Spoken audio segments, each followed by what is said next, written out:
नमस्कार मित्रांनो, स्वागत आहे तुमचे आपल्या केआर फिल्म्स या यूट्यूब चॅनलमध्ये। आज आम्ही तुम्हाला घेऊन जाणार आहोत एका निसर्गरम्य प्राचीन अशा नगदेश्वर महादेव मंदिर गडावर। मित्रांनो, हे ठिकाण आहे गेवराई बुद्रुक, तालुका पैठण, जिल्हा संभाजीनगर येथे।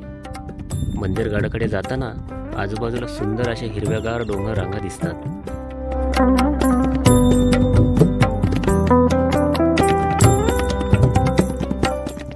डोंगर रांगांच्या मध्येच मंदिराचा कळस दिसतो। दुरून बघताना तो खूपच आकर्षक असा दिसतो। असे वाटते की डोंगर रांगाने या मंदिराला आपल्या कुशीत घेतलेले आहे।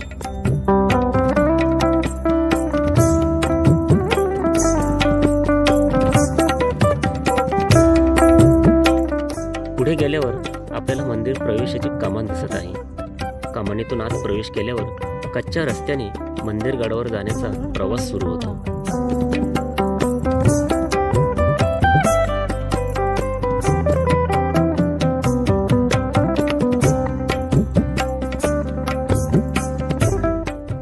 गडावरून खाली बघितल्यास खालील परिसर हिरवागार व खूपच सुंदर असा दिसतो।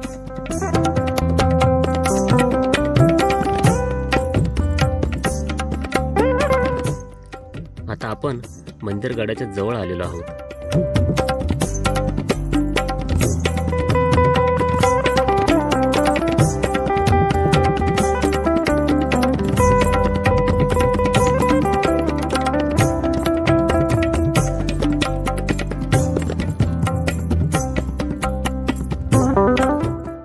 मंदिरावर जाताना जुन्या मातीच्या व दगडी पायऱ्या लागतात।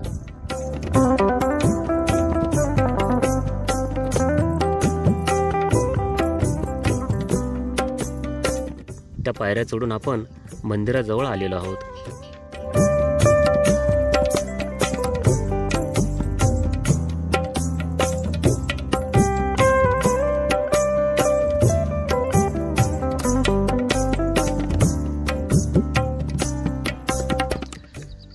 आतमध्ये प्राचीन महादेव शिवलिंग आहे।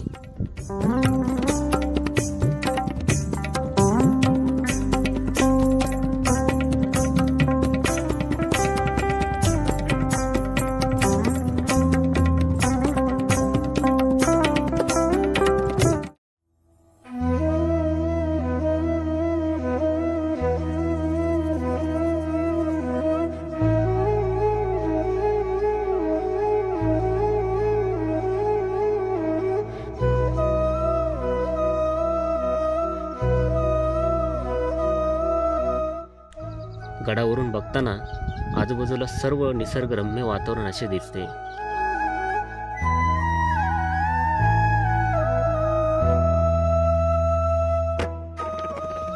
या नगदेश्वर महादेव मंदिर गडाविषयी अधिकची माहिती जाणून घेऊया या मंदिराचे पुजारी श्री परमेश्वरानंदजी महाराज यांच्याकडून।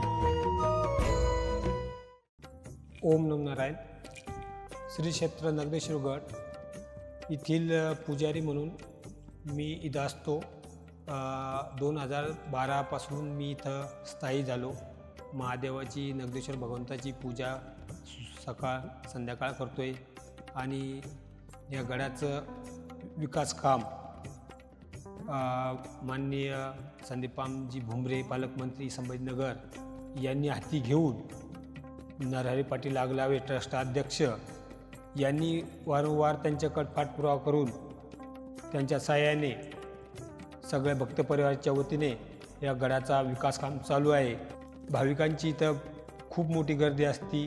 श्रावण महिन्यामध्ये खूप मोठा उत्सव असतो, यात्रा असते।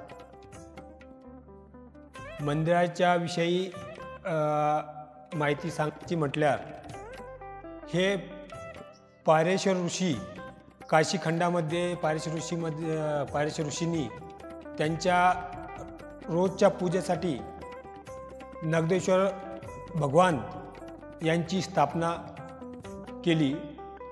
त्यानंतर पहिलं मंदिर नव्हतं, फक्त शिवलिंग होतं।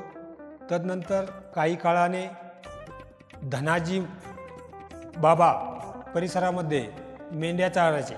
मेंढ्या चारून जेवढे त्यांचे पैसे आले ते मेंढ्याचे पैसे सगळ्या मेंढ्या विकून त्यांनी खालचं मंदिराचा वट्टा आणि मंदिराचं काम केलं. 1959ला त्यांनी ते काम केलं.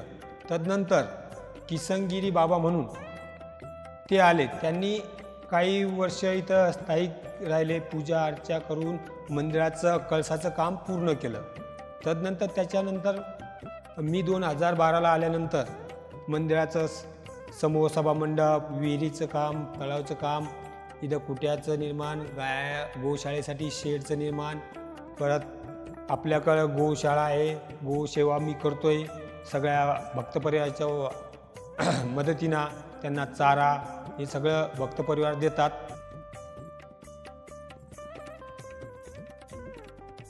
तसेच या ठिकाणी मंदिर परिसरामध्ये मंदिराचे पुजारी यांनी खूप मोठ्या प्रमाणात वृक्षारोपण देखील केलेले आहे.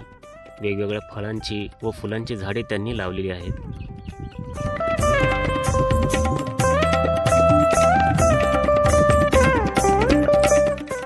जय गोमाता. श्री क्षेत्र नगदेश्वर गडाच्या परिसरामध्ये इथं आश्रमामध्ये आपल्याकडं गोमाता आहे. कत्तलखान्याचा विषय वाढत गेला, त्यानंतर लोकांच्या आर्थिक कारणामुळं गोमातेचं संगोपन होत नव्हतं. त्यामुळं आपण लोकांकडून ज्याला होत नाही त्यांच्या गाया इथं आणून सोडायचं विनंती केली. अशा आपल्याकडं एक गायापासून सुरुवात झालेली, गोमातेपासून सुरुवात झालेली आतापर्यंत 108 गाया आपल्या गोशाळेमध्ये आहे. त्यामुळं आपल्याला चारा पाण्यासाठी भक्त परिवारही मदत करतात आणि वारंवार विलासबापू भुमरे साहेब पालकमंत्री यांचीही मदत असती. आता तुम्हाला माहिती तो सांगायचं म्हटल्यावरती तर आज हजारो वर्ष झाली असतील या नगदेश्वर गडाला रस्ता नव्हता. तर भुमरे साहेबांनी आम्हाला गोमातेसाठी चारा आणण्यासाठी, ट्रॅक्टर आणण्यासाठी खूप मोठी समस्या होती. कारण की पाणी नव्हतं. पाणी टँकरनी गोमातेला पिण्यासाठी आणावं लागत होतं. त्यामुळे भुमरे साहेबांनी नगदेश्वर गडाचं विकास काम मनात घेऊन नगदेश्वर गडावरती 4 किलोमीटरचा रस्ताही बनवला आणि इथं लाईटचं एकही दिवा सोडून काही लाईट लागत नव्हता. तर भुमरे साहेबांनी लाईटचंही काम 4 किलोमीटर आणून स्वतः सिंगल फेजची डीपी भुमरे साहेबांनी मंदिरासाठी दिली. त्यांचाही खूप खूप धन्यवाद. आणि या परिसरामध्ये गोशाळेसाठी मुक्त गोठा आहे. कारण की त्यांना बांधून ठेवण्यापेक्षा मोकळे फिरल्या तर त्यांची प्रकृती चांगली राहते, रोगराई होत नाही. एकमेकाच्या गायाच्या जो बिमारी असती एकमेकाला होत नाही. त्यामुळं मुक्त कोठा हा बनवला आहे. खाली गच्ची बनवला आहे. तिकडे गोमातेसाठी मोठा शेड, एक 100 बाय 30चा शेड बनवला आहे.